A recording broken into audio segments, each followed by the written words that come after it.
Hello, my name is Benjamin Baina, and I'm going to be doing my risk and findings report on the BRI network. Before I continue, I must note that there are some chickens crowing in the background. Those are my neighbor's chickens. I do apologize about that if it is distracting in any way. So, BRI. What is the BRI? It is the Bureau of Research and Intelligence. It analyzes information used by various U.S. diplomats throughout various embassies. BRI and Security. Well, BRI came under some scrutiny after journalists discovered that BRI was the victim of embarrassing security breaches. Shortly after that, the GAO, which is the Government Accountability Office, conducted a review of BRI and confirmed that BRI does indeed suffer from some security issues. The reports that were given to them by the journalists and the assessment from GOA were ID and authentication control issues, data security, system security, physical security, and end user security. To give some examples of what they represent or what they mean, ID and authentication controls, user account passwords had no expiration dates, passwords were the sole means for authentication. Data security, BRI does not use any type of data encryption, and one employee was able to derive classified information by aggregating unclassified databases. System security, specifically wireless system, network I should say, were ill-equipped, and they used WEP standard, which is not a very secure standard, for ensuring secure transmission of data. Physical security, a person was able to access by tailgating restricted areas. And end user security, users are allowed to use public clouds such as Dropbox and Google Drive to store their data. Once again, not a very secure thing to do. So the assessment that we've conducted was qualitative and in its analytical approach. The risk model was provided by the NIST. The model was somewhat generic, but it served its purpose well. Scope, we painted this as, or we saw it as the bigger picture, as the organization as a whole. But we know that there are some time constraints, issues, financial issues, so we focused primarily on the bigger threats.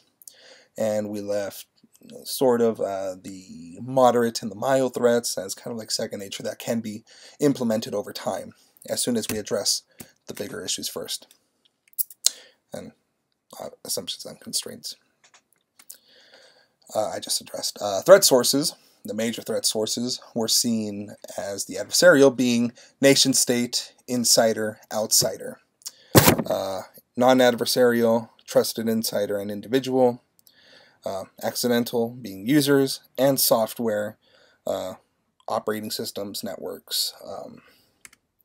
So the major threat events were the adversarials, nation states, which hacked into the various databases and delivered targeted malware through various embassies and affected multiple U.S. diplomats. The outsider, which was an employee contracted by BRI, disclosed classified documents to the media. The individual, who gained access via tailgating to the restricted area. The vulnerabilities as a whole, per the reports and our analysis, were lax security tests of the system security, lack of encryption, data codes, classified documents, maybe even database security. Wireless network, low. Subpar disaster recovery. I believe in one of the reports it stated that only one person had the disaster recovery key. Which could be seen as sort of being secure, but if anything happened to the individual, what would happen to the organization? So, database and systems were not maintained properly. As we can see, we have a rating here, very high for lack of security tests. They could be taken advantage of. Moderate for lack of encryption. I mean, this is going into... Well, these are people who are within the system itself. BRI, I'm sorry, not the system. And have not been seen doing anything shady or endangering the company in any way. But if they do by accident, there is a moderate risk, I would say. So yeah, the likelihood of adversarial initiations of those threat events were very high for the nation state. The outsider, seen as moderate, and the tailgater, very low. The tailgater, we assumed, was just trying to gain access to a restricted area. We do not know his intent. We do not know if he had any sort of specialized training. We do not know if he could potentially be a threat to BRI itself.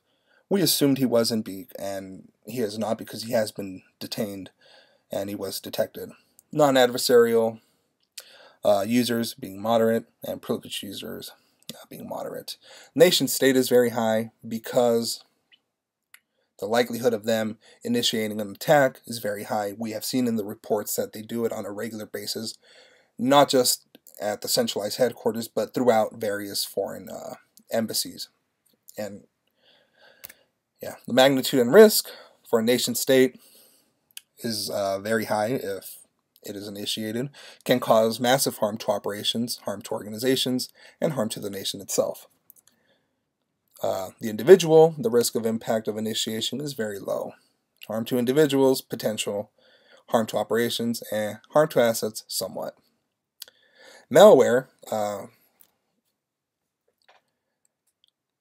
we put this as a separate, as opposed to being one of how would I say it, as a primary as opposed to a secondary, because malware in and of itself can come from anywhere. It could come from within the organization, outside the organization. So malware is a separate issue in and of itself. The risk of impact initiation is moderate to very high. Can cause harm to operations, assets.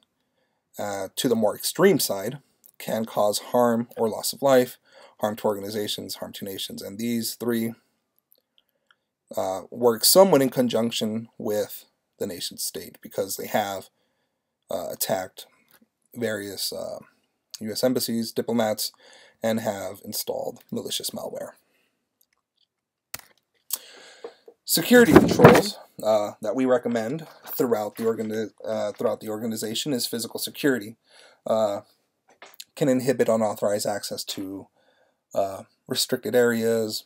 We could place cameras outside of the building, fences, whatnot, just make the building secure.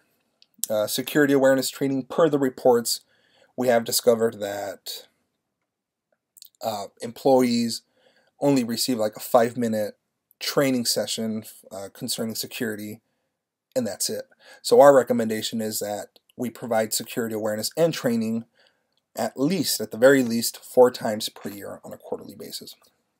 Operational security, this is a little bit more high-end. This is to inhibit potential hackers and attacks, and that protects fragmented data that is encrypted, which could potentially be siloed, just collected over time and then pieced together to create the bigger picture. Information security ranges from updating passwords every 3 or 4 months to just inhibiting access to certain individuals and limiting the access to social media, etc., so forth. Access control sort of works in conjunction with physical security and operational security. Only certain individuals have access to certain databases, certain networks within BRI itself. One that I forgot to include in here was disaster recovery. As I've stated, BRI only has one individual who has the disaster recovery key. We want to sort of not just have one person in charge of the key. We at least want to have 3 individuals within the organization to have this disaster recovery key. I mean, these are people who will have a large stake in the company, the organization itself, and cannot be, and therefore cannot act against the interest of the company. So in case of disaster or anything happens, data can be recovered and the fluidity of operations can continue, depending on the disaster itself. I mean, if it's limited, then sure, the data is recovered and business can continue as usual. If it's a major attack, then of course the data can be recovered, but operations will be severely limited. So thank you very much. This concludes my presentation on the risks of the BRI network. The risk of an assessment, I'm sorry. Thank you very much. Bye-bye.